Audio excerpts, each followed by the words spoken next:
육조단경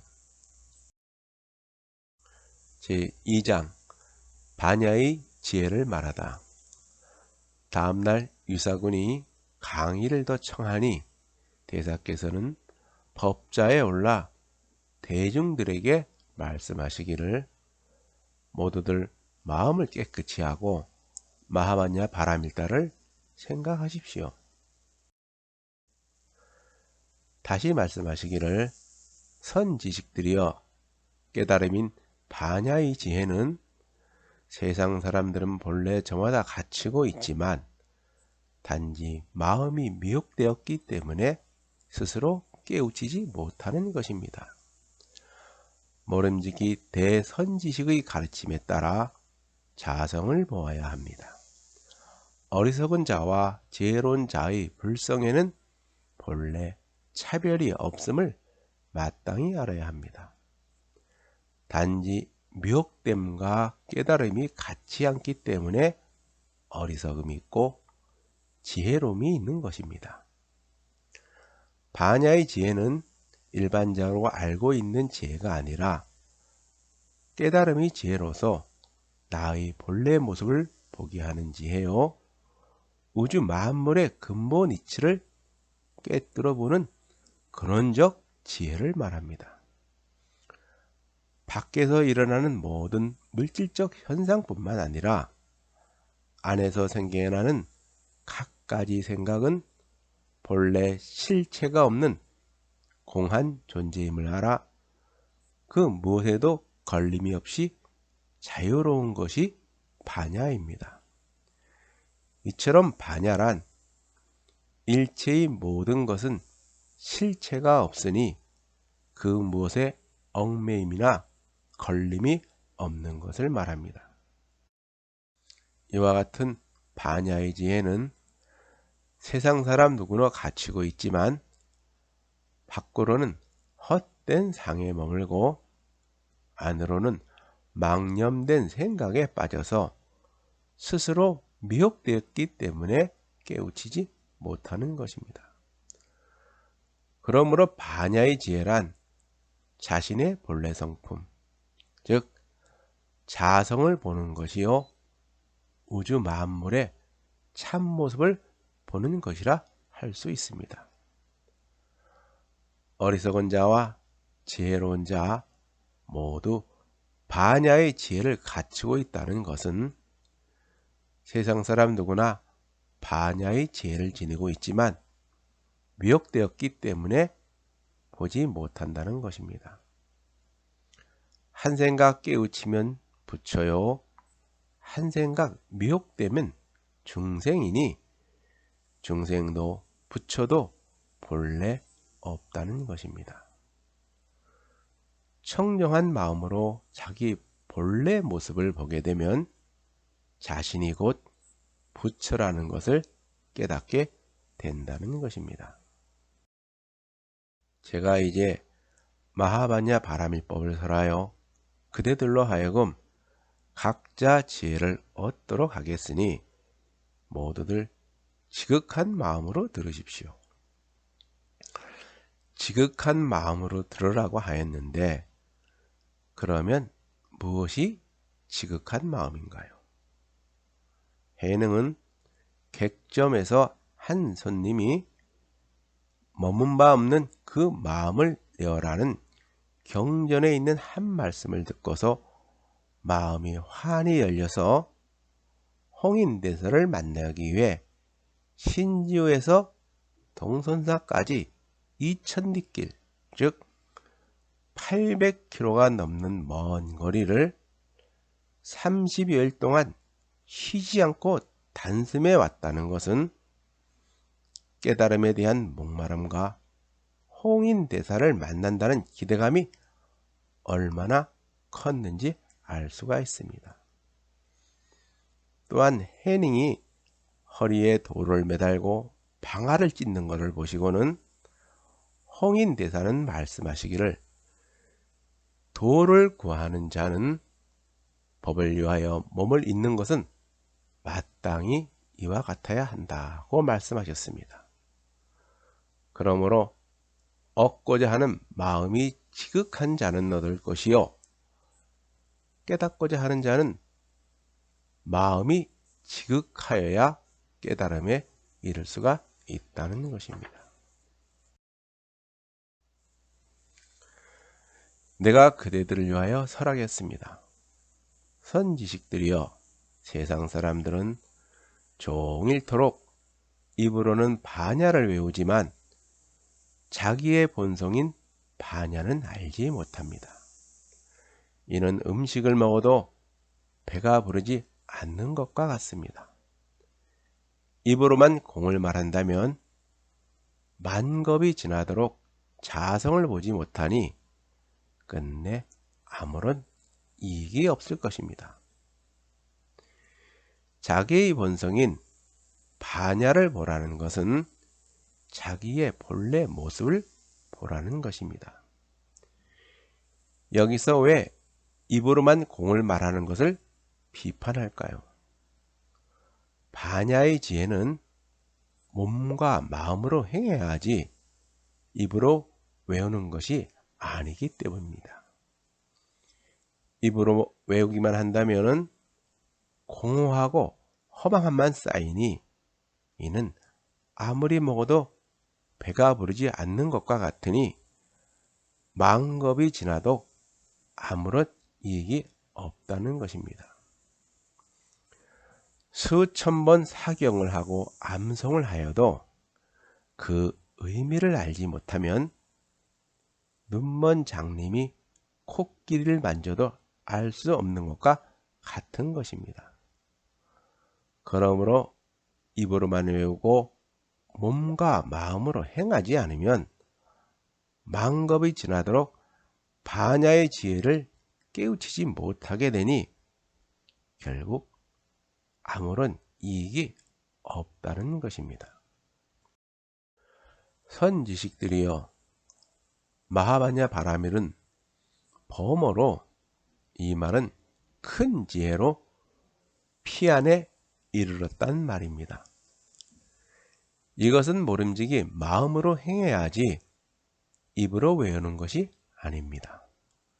입으로는 외우면서 마음으로는 행하지 않으면 헛개비와 같고 요술과도 같으며 이슬과도 같고 번개와도 같습니다. 입으로 외우고 마음으로 행하면 곧 마음과 입은 서로 응하게 될 것입니다. 본성이 부처이니 본성을 떠나서 다른 부처가 없습니다. 외우기만 한다면 공허하고 허망함만 남게 되니 이는 헛개비와 같고 요술과도 같으며 번개와도 같다는 것입니다.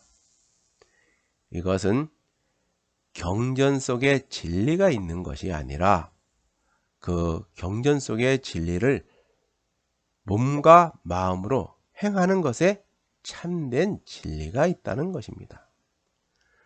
그러니 아무리 훌륭한 말이라도 행하지 않으면 아무 쓸모가 없고 수만 권의 책이 있어도 보지 않으면 쓰레기에 불과하니 책이란 보는 자가 주인이라는 것입니다.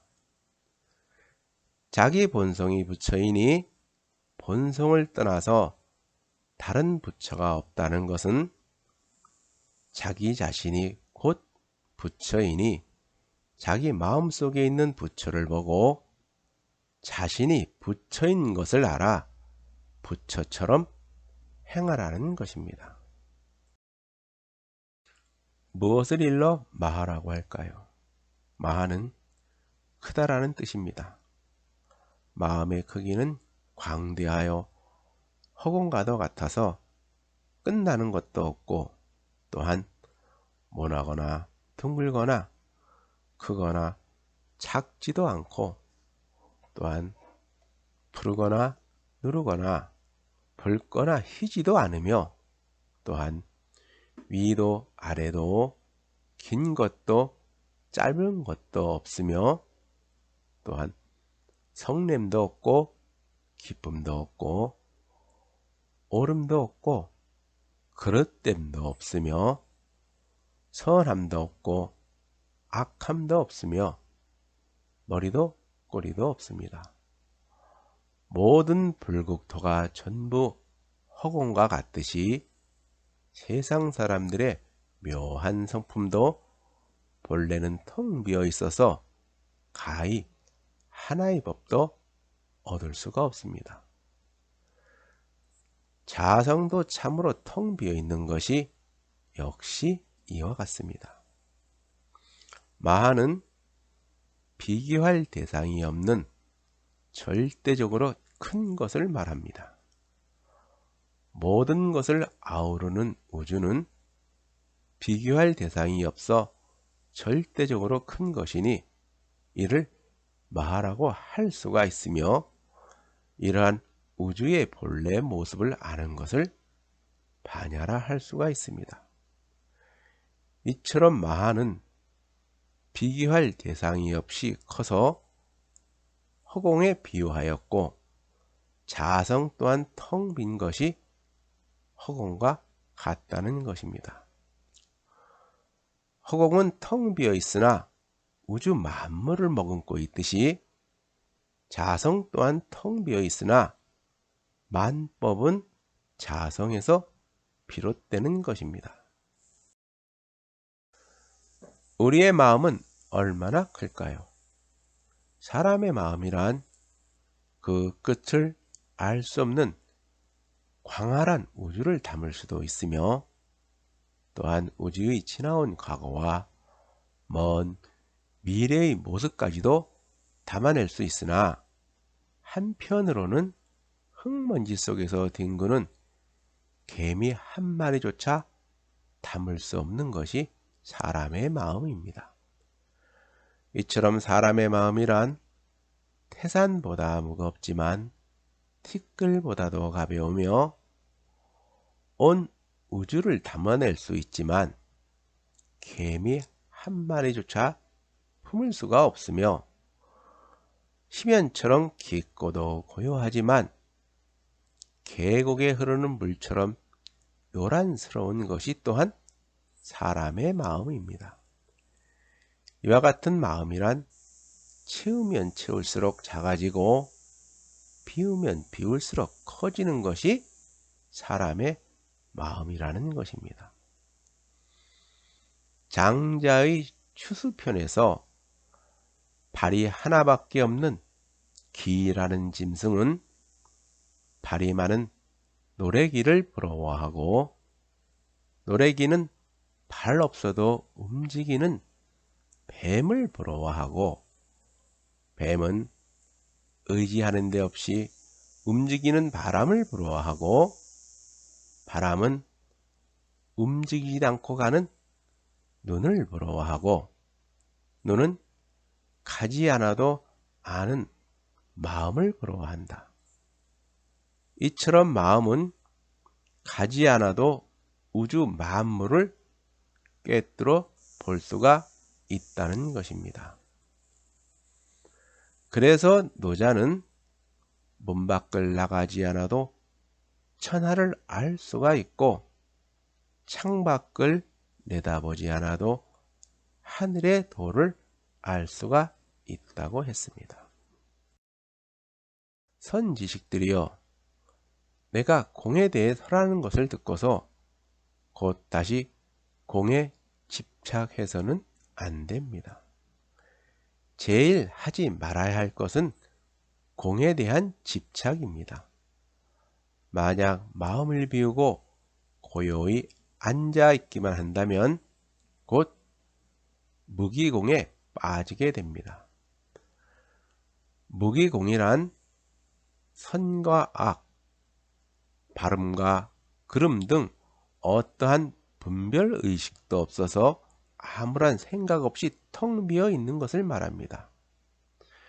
이와 같은 무기공에 빠지면 세상의 모든 것은 아무런 뜻이 없다는 무의미하고 덧없다는 허무주의에 빠지게 쉬우니 조심하라는 것입니다.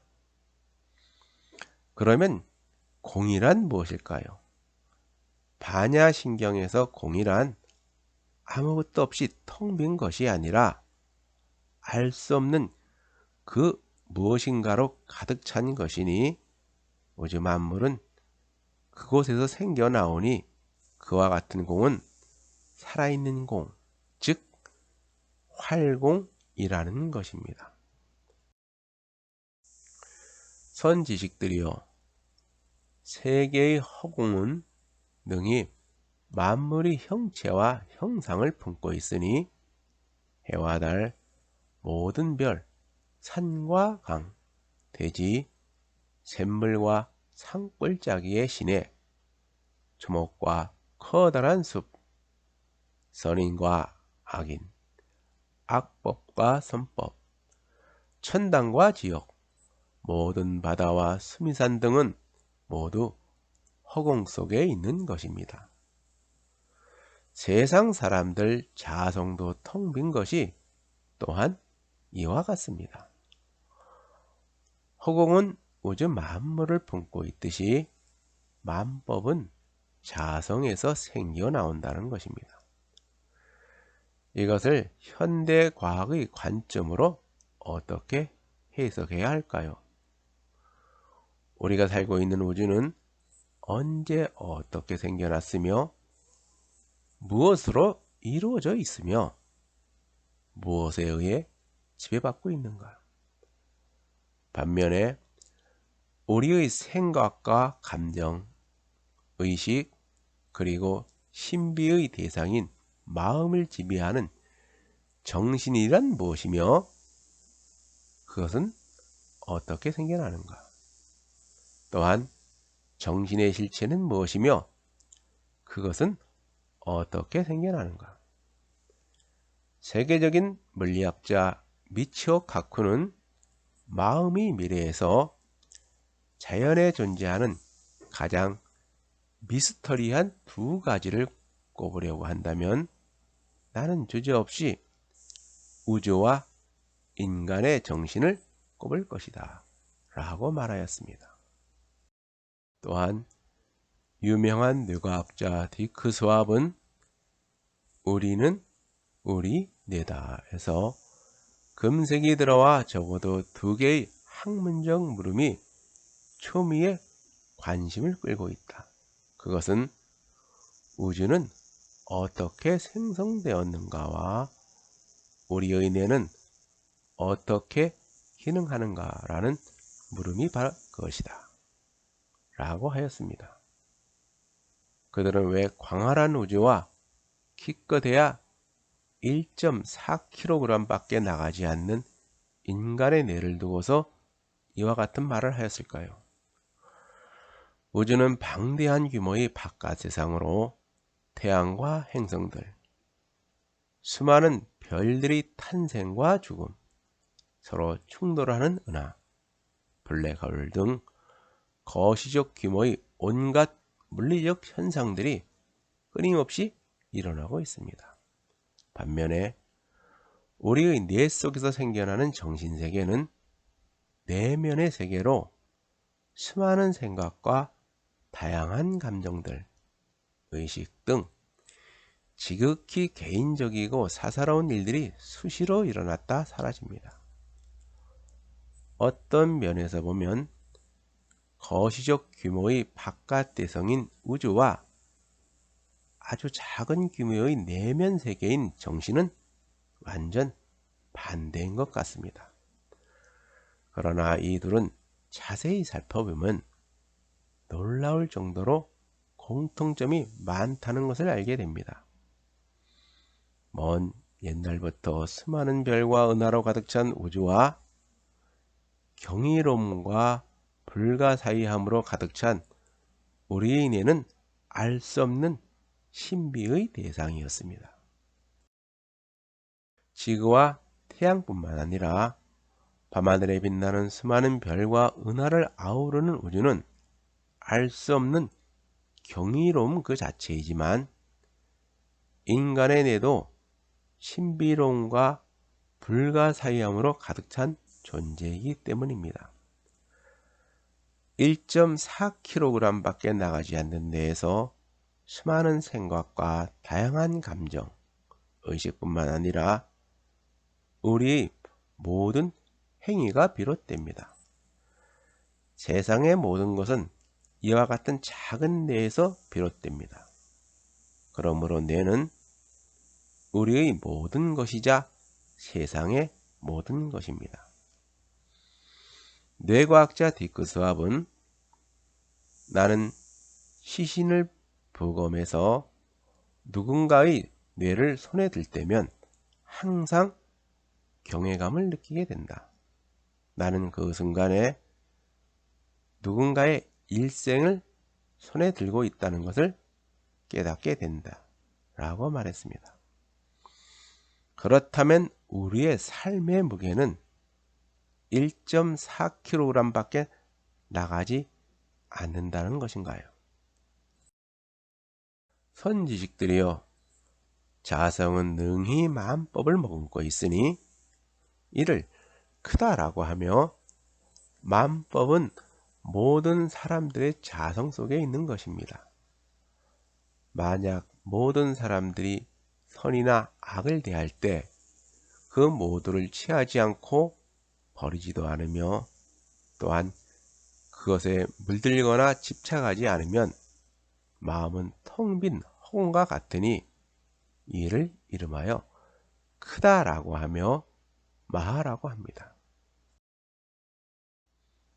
선지식들이요, 미혹한 사람들은 입으로 말하지만 지혜로운 사람들은 마음으로 행합니다. 또한 미혹한 사람들은 마음을 비우고 고요히 앉아 아무것도 생각하지 않는 것을 크다라고 스스로 일컬으니 이러한 무리들과는 함께 말하지 말아야 합니다. 삿된 견해이기 때문입니다. 선지식들이여, 마음의 크기는 광대하여 법계에 두루 미치니 작용을 하면 밝고도 밝아 분명도 합니다. 또한 응용을 하면 일체의 모든 것을 압니다. 일체가 곧 하나이고 하나가 곧 일체이니 오고 감이 자유로워서 마음 본체는 막힘이 없으니 이것이 곧 반야입니다. 마음의 크기는 광대하여 법계에 두루 미친다는 것은 부처님의 밝은 지혜는 온 우주를 감싸고 있으니 아무리 스무려 하여도 스물 곳이 없고 감추려 하여도 감출 곳이 없다는 것입니다. 이러한 반야는 형상도 없고 경계도 없다는 것입니다. 이와 같은 반야의 지혜를 깨치면 안역따라 삼맥삼보리, 즉 더 위에 없고 바르고 수승한 지혜인 무상 정등각을 얻는다는 것입니다. 우리가 살고 있는 우주는 어떠한 모습으로 존재하고 있을까요? 우주는 우리의 눈으로 보고 느낄 수 있는 거시 세계와 볼 수도 느낄 수도 없는 원자들의 세계인 미시 세계가 있는데 이들은 서로 깊숙이 영향을 미치면서 존재합니다. 이 두 세계는 서로 분리되어 따로 존재하는 것이 아니라 서로 얽혀서 하나의 세계로 이루어져 있습니다. 그러므로 거시세계와 미시세계는 하나의 전체성의 형태로 바라보아야 우주 만물의 모습을 바르게 볼 수가 있다는 것입니다. 빅뱅 이론에 의하면 우주를 이루고 있는 시간과 공간, 물질과 그리고 이 모든 것을 지배하는 힘들은 과거 137억 년 전 조그마한 점에서 시작되어 지금과 같은 모습으로 진화하였습니다. 또한 지금의 우주는 모든 방향으로 갔고 어디에서나 같은 물질로 이루어져 있으며 같은 물리 법칙을 따르고 있습니다. 그러므로 우주에는 중심이나 특별한 것은 존재하지 않습니다. 이것을 천체 물리학자들은 우주 원리라고 부릅니다. 그러므로 우주는 하나의 전체성의 형태로 생겨나 전일성의 형태로 이루어져 있습니다. 그러므로 거시와 밑이 부분과 전체는 서로 얽혀서 하나의 세계로 이루어져 있는 것입니다. 이처럼 우주의 어느 한 부분은 우주 전체와 연결되어 있고 거시와 밑의 세계는 서로 얽혀서 영향을 미치며 존재하고 있습니다. 이것은 우주의 어느 한 부분을 알면 곧 우주 전체를 알 수가 있으니 우주는 부분이 곧 전체라는 것입니다. 그러므로 바닷가의 작은 모래알 속에서도 우주 만물의 심오한 이치를 알 수가 있으며 한 방울의 물 속에서도 우주의 숨결을 느낄 수가 있다는 것입니다. 의상대사의 법성계에는 다음과 같은 글이 있습니다. 일중일체 다중일, 일축일체 다주길, 일미진중 함시방, 일체진중 여겨시라 하여 하나 속에 모두 있고 모두 속에 하나 있으니 하나가 곧 전체이고 전체가 곧 하나이네. 한 티끌 속에 우주를 머금었고 모든 티끌 속 또한 이와 같네. 선지식들이여, 일체 반야의 지혜는 모두 자성에서 생겨나는 것이지 밖에서 들어오는 것이 아닙니다. 뜻을 잘못 사용하지 않으면 참된 성품을 스스로 쓴다고 합니다. 하나가 참되면 모든 것이 참되기 때문입니다. 마음으로는 큰 일만 헤아려야 하지 작은 도는 행하지 말아야 합니다. 입으로는 종일 공을 말하면서도 마음으로는 반야행을 닦지 않으면 이는 마치 평범한 사람이 스스로 국왕이라 일컬어도 끝내 국왕이 될 수 없는 것과 같습니다. 이는 나의 제자가 아닙니다. 선지식들이여, 무엇을 일러 반야라고 하는 걸까요? 반야란 당나라 말로 지혜입니다. 어느 곳에서나 어느 때에서나 생각 어리석지가 않아 늘 지혜를 행하는 것, 이것이 곧 반야행입니다. 한 생각 어리석으면 곧 반야가 끊어지고 한 생각 지혜로우면 곧 반야가 생겨납니다. 지혜로운 자는 자신의 본래 성품인 자성에서 벗어나지 않으니 이를 깨달음의 지혜인 반야라고 하고 이를 깨달아 몸과 마음으로 행하는 것을 반야행이라 합니다. 세상 사람들은 어리석고 미혹되어 반야는 보지 못하고서 입으로는 반야를 말하고 마음속은 늘 어리석으면서도 스스로 늘 나는 반야를 닦는다고 말합니다. 생각 공을 말하지만 참된 공을 알지 못합니다. 반야는 형상이 없으니 지혜로운 마음이 곧 반야입니다. 만약 이와 같이 이해한다면 이것을 곧 반야지라 이름합니다. 반야의 핵심 사상은 공입니다. 반야를 알려면 안과 밖의 공함을 알라는 것이니 이는 눈에 비치는 형상에 집착하지 말고 안에서 일어나는 갖가지 생각에 빠지지 말라는 것입니다. 이러한 반야의 지혜를 깨우쳐 몸과 마음으로 행해야지 우주 만물은 실체가 없는 공하다는 것을 잘못 알고서 세상의 모든 것은 무의미하고 덧없다는 것으로 믿게 되면 곧 무기공에 빠지게 된다는 것입니다. 무엇을 일러 바라밀이라 할까요? 이것은 인도 말이니 당나라 말로는 도피안이고 그 뜻을 풀이하면 생멸을 여의었다는 것입니다.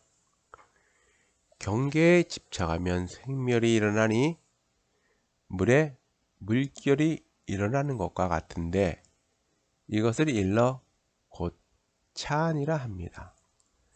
경계를 여의면 생멸이 사라져서 물이 늘 막힘없이 흐르는 것과 같으니 이것을 일러 피안이라 합니다. 그러므로 바라밀이라 부릅니다. 피안은 깨달음의 세계로 고통과 번뇌의 세계를 벗어난 열반의 경지를 말합니다. 차안은 미혹의 세계로서 생사와 번뇌의 고통이 있는 중생들의 세계를 말합니다. 도피안이란 피안에 이르렀다는 것으로서 깨달음의 세계로 넘어섰다는 것입니다. 바라밀단은 중생들의 세계인 차안에서 깨달음의 세계인 피안으로 넘어섰다는 것입니다. 이처럼 바라밀단은 생사의 경계를 넘어섰다는 것으로서 이는 삶과 죽음을 넘어섰다는 것이 아니라 본래 삶도 죽음도 없다는 것을 깨달은 것이니 깨달음에 이른 자는 삶과 죽음에 얽매여서 그것을 쫓으며 살아가지 않는다는 것입니다. 그러니 삶과 죽음의 경계에 너무 집착하지 말라는 것입니다. 바라밀이란 경계에 집착하여 생겨나는 것이니 경계를 두면 생과 멸이 일어나고 차안과 피안도 생겨나게 된다는 것입니다. 여기서 파는 물결을 의미합니다. 이는 큰 바다는 하나이나 물결은 수만 가지 다르게 생겨나는 것과 같으니 여기서 물결은 중생들의 고통과 번뇌를 말하며 바다는 자성을 뜻합니다. 경계에 집착하면 상이 생겨나니 그러기에 경계를 두게 되면 아상, 인상, 중생상, 수자상이 생겨나 번뇌와 고통이 따른다는 것입니다. 경계란 나와 남을 구별하는 것이고 사물을 시비와 분별로 나누는 것입니다. 해능대사는 나와 남이 수미산이고 나와 남을 없으면 수미산도 무너진다고 했습니다. 그러면 무엇을 시비라 하는 것이며 무엇을 분별이라 하는가요? 시비는 옳고 그름을 따지는 거고 분별은 사물을 종류에 따라 구분하면서 나누는 것을 말합니다. 그러므로 시비는 안에서 생겨나오는 것이고 분별은 밖에서 비롯되는 것입니다. 하나의 반야에서 84,000가지 지혜가 나온다는 것은 세상 사람들에게는 84,000가지 번뇌가 있기 때문입니다. 진도아리랑에서 청천하늘엔 잠별도 많고 이내 가슴에는 수심도 많다고 했는데 우리 인생살이에는 왜 이처럼 번뇌가 많은 것일까요? 우주에는 1000억 개의 은하가 있고 은하에는 1000억 개의 별들로 이루어져 있습니다. 또한 우리의 뇌 속에는 1000억 개의 뉴런이라는 신경세포가 있고 각각의 뉴런은 수백 개에서 수만 개의 주위의 뉴런과 연결되어 있습니다. 우리의 생각과 감정, 의식뿐만 아니라 우리 모든 행위는 이러한 뉴런들의 연결망에서 비롯되는 것입니다. 그래서 밤하늘의 별처럼 우리의 생각과 감정, 의식도 헤아릴 수 없이 많은 것이니 우리 삶에는 고통과 번뇌가 밤하늘의 별처럼 많다는 것입니다. 우리가 날마다 마주하는 감정과 생각, 의식, 마음 상태뿐만 아니라 우리 모든 행위는 1.4kg 밖에 나가지 않는 작은 뇌에서 비롯됩니다. 세상의 모든 것은 이와 같은 작은 뇌에서 비롯되는 것이니 뇌는 우리의 모든 것이며 세상의 모든 것입니다. 이와 같은 뇌는 오랜 인간의 역사와 함께 많은 변화를 겪으면서 진화를 하여 지금과 같은 뇌가 만들어진 것입니다. 인간의 뇌는 진화의 박물관이라 할 수가 있습니다. 선지식들이여, 미혹한 사람은 입으로만 외우는데 외울 때마다 허망함이 있고 그릇됨이 있습니다. 생각 행한다면 이것을 참된 본성이라 하며 이 법을 깨닫는 것이 반야법이고 이것을 닦으며 행하는 것이 반야행입니다. 닦지 않으면 곧 범부여 일념으로 닦으면서 행하면 자신이 부처와 같게 됩니다. 선지식들이여, 범부가 곧 부처이고 번뇌가 곧 보리입니다. 앞생각이 미혹하면 곧 범부이고 뒷생각에 깨달으면 곧 부처입니다. 앞생각이 경계에 집착하면 곧 번뇌이고 뒷생각에 경계를 여의면 곧 보리입니다. 한 생각 미혹되면 부처가 곧 중생이고 한 생각 깨달으면 중생이 곧 부처라고 했으니 중생도 부처도 따로 있는 것이 아니라는 것입니다. 늘 청정한 마음으로 살면 부처요, 늘 미혹에 빠져 살면 중생이라는 것입니다. 모든 물질적 현상뿐만 아니라 우리의 감각이나 생각, 행위 내지 인식작용을 포함하여 세상의 모든 것이 생겨나는 법마저도 실체가 없는 것이니 이 세상에는 일체의 구할 것도 없고 얻을 것도 없다는 것입니다. 그러므로 깨달음이라는 것도 깨달음 그 자체도 본래 없는 것이니 깨달음에 이르는 길도 없으므로 그 무엇도 얻을 것도 없다는 것입니다. 선지식들이여, 마하바냐 바나밀은 가장 존귀하고 가장 높으며 가장 으뜸인 것이며 머물 것도 없고 가는 것도 없으며 또한 오는 것도 없습니다.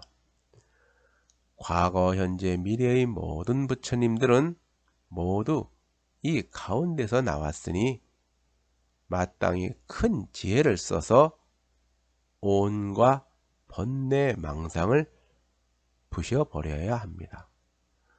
이와 같이 수행하면 반드시 불도를 이루어서 삼독이 변하여 개정회를 이루게 될 것입니다.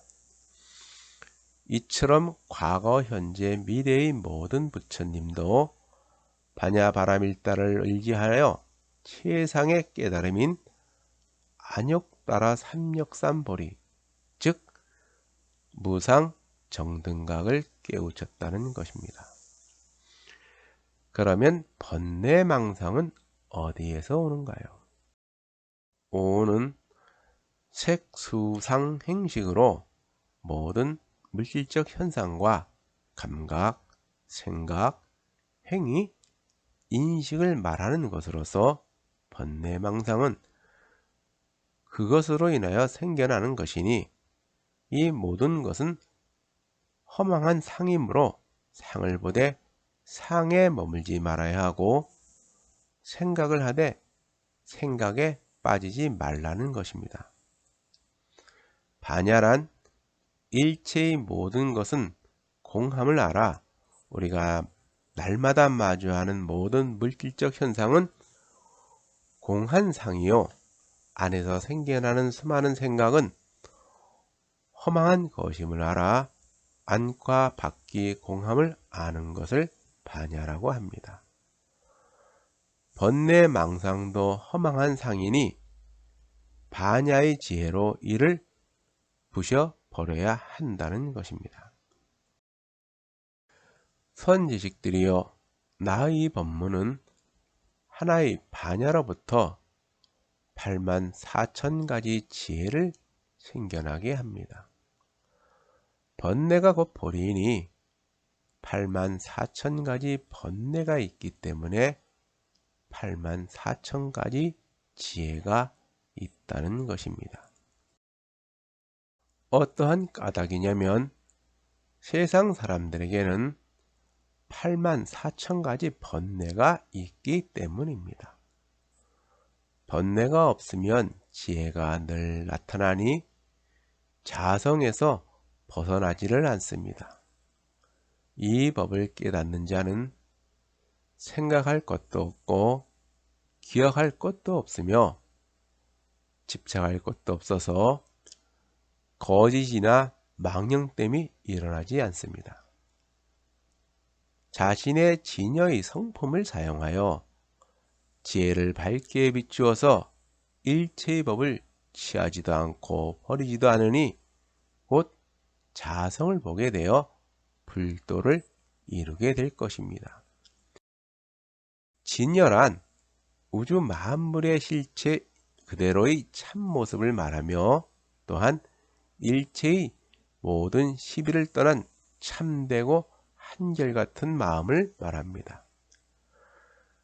자신의 본래 성품인 자성은 본래 청정하여 일체의 법도 없음을 알게 되면 불도를 이루게 된다는 것입니다.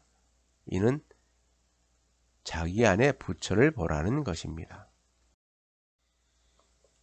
선지식들이여 만약 깊고도 깊은 법계나 반야 삼매에 들고자 한다면 모름지기 반야행을 닦고 금강 반야경을 지니고 외우면 곧 자성을 보게 됩니다. 이 공덕은 한량없고 가없다는 것을 마땅히 알아야 합니다. 경전에서도 분명하게 찬탄하고 있으니 더 갖추어서 말할 것이 없습니다.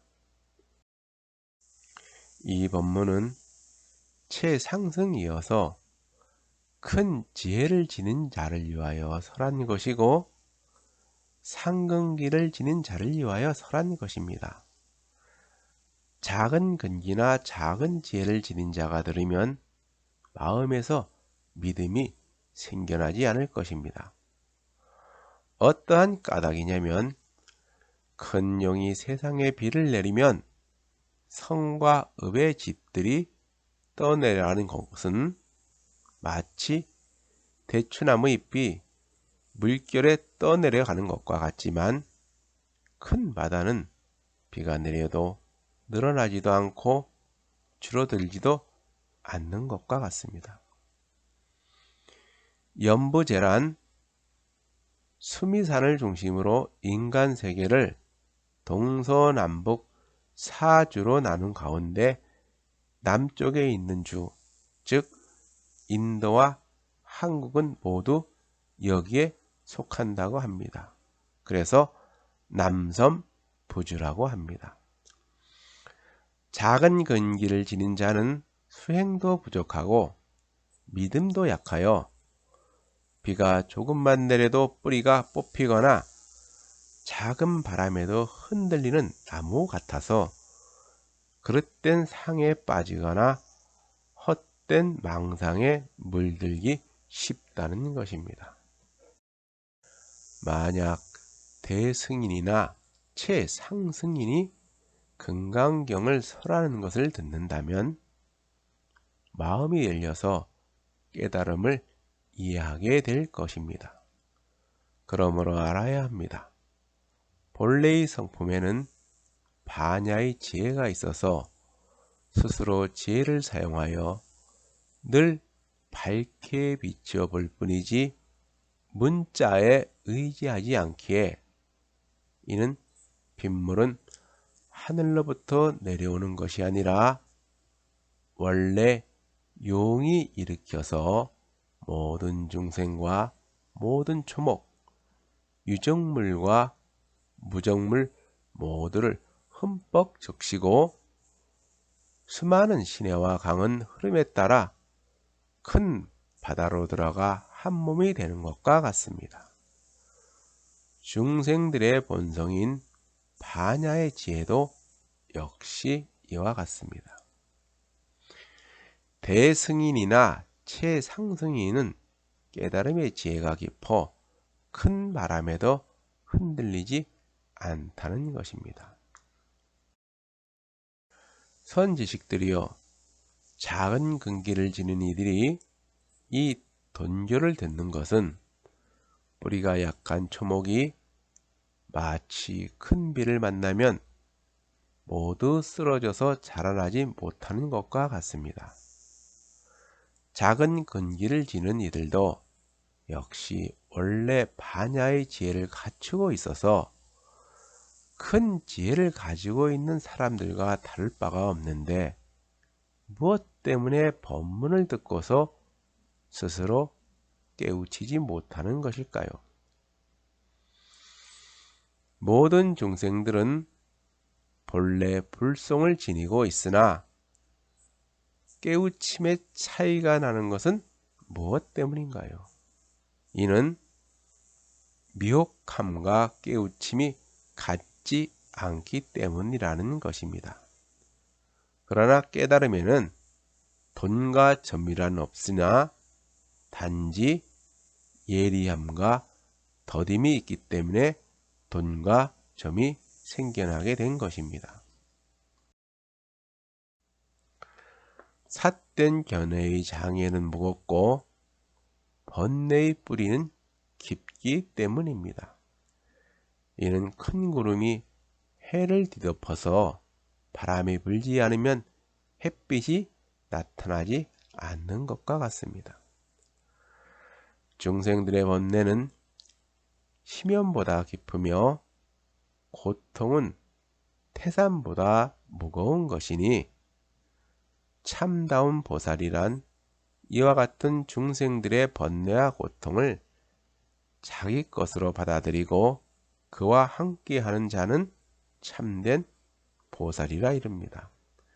그러므로 참다운 보살이란 먼저 중생들의 깊은 번뇌와 고통의 소리를 들을 줄 알아야 합니다. 뭇 중생들의 모든 고통과 번뇌를 자기 것처럼 받아들이고 함께 할 줄 아는 자는 곧 참된 보살행을 행하는 자입니다. 반야의 지혜 역시 크고 작음이 없지만 모든 중생들은 자기의 마음에 대한 미혹함과 깨우침이 같지 않기 때문입니다. 미혹한 마음은 밖을 보고 수행을 하면서 깨달음을 찾기에 자성을 깨닫지 못하는 것이니 이는 곧 작은 근기를 지닌 사람들입니다. 만약 돈교를 깨달아 밖으로 닦는 것을 고집하지 않고 오로지 자기 마음으로부터 늘 바른 견해를 일으켜서 늘 번뇌의 티끌에 물들지 않으면 이는 곧 자성을 보는 것입니다.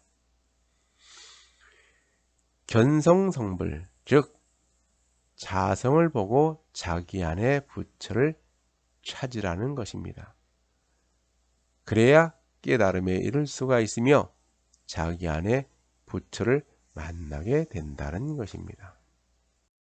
식들이여 안과 밖에 머무림이 없어 오고 감이 자유로워서 집착하는 마음을 능히 제거한다면 막힘이 없어서 걸림이 없으니 이 행을 닦을 수 있으면 반여경과 본래 다를 바가 없을 것입니다.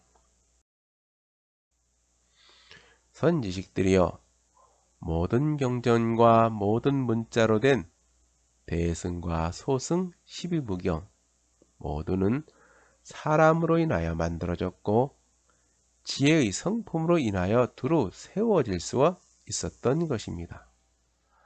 만약 세상 사람들이 없었다면 일체 만법은 본래 있지도 않을 것입니다. 그러므로 만법은 본래 사람으로 인하여 일어났으며 모든 경서도 사람이 말하여 있는 것임을 알아야 합니다. 어리석음도 지혜로움도 사람에게 있으니 사람이 없다면 경전도 없고 만법도 세워질 수 없다는 것입니다. 만법은 자성으로부터 생겨나는 것이기 때문입니다. 어쩌면 화엄경에서 이루는 일체 유심조를 일체 윤회조로 바꿔야 하는지도 모릅니다. 세상의 모든 것은 1.4kg 밖에 나가지 않는 작은 뇌에서 비롯되기 때문입니다. 우리의 생각과 감정, 의식 등 정신활동뿐만 아니라 우리 모든 행위는 뇌에서 비롯되는 것입니다. 이처럼 뇌는 나의 모든 것이자 세상의 모든 것입니다. 고대 그리스에 살았던 의학의 아버지라고 불리는 히포크라테스는 다음과 같은 말을 했습니다. 뇌가 슬픔, 아픔, 고뇌뿐만 아니라 쾌감, 기쁨, 웃음의 근원이라는 것은 잘 알려진 사실이 있다. 특히 뇌는 우리가 생각하고 배우고 보고 듣고 추한 것과 아름다운 것을, 선한 것과 악한 것을, 그리고 유쾌한 것과 불쾌한 것을 구별할 때 사용하는 우리 신체의 일부분이다. 바로 이 신체 기관은 주로 밤에 우리를 공격하는 불안감이나 두려움, 광기나 정신착란, 불면증, 몽유, 환각, 망각 등이 자리하는 곳이다. 사람들 속에 어리석음이 있고 지혜로움이 있기에 어리석음은 소인에게 있고 지혜로움은 대인에게 있는 것입니다. 어리석은 자는 지혜로운 사람에게 묻고 지혜로운 자는 어리석은 사람에게 법을 설하여서 어리석은 사람이 호련히 마음이 열려서 깨우치게 되면 곧 지혜로운 사람과 다를 바가 없을 것입니다. 선지식들이여 깨닫지 못하면 부처가 곧 중생이요 한 생각에 깨우치면 중생이 곧 부처입니다. 그러므로 만법은 모두 자기 마음속에 있음을 알아야 합니다. 어찌하여 자기 마음속에 있는 진여 본성을 단번에 보지 못하는 것입니까? 보살계 경에서 이르기를 나의 본래 자성은 원래 청정한 것이거늘 자기 마음을 알게 되면 자성을 보아 모두 불도를 이루리라고 하였고 정명경에서 이르기를 환히 열리면 본래의 마음을 되찾는다고 하였습니다. 본래의 자성은 청정한 것이나 청정하다는 것도 하나의 상입니다. 마음이라는 것도 본래 없는 것이니 그러한 마음마저도 없음을 알게 되면 환히 열려 본래의 마음을 되찾는다는 것입니다.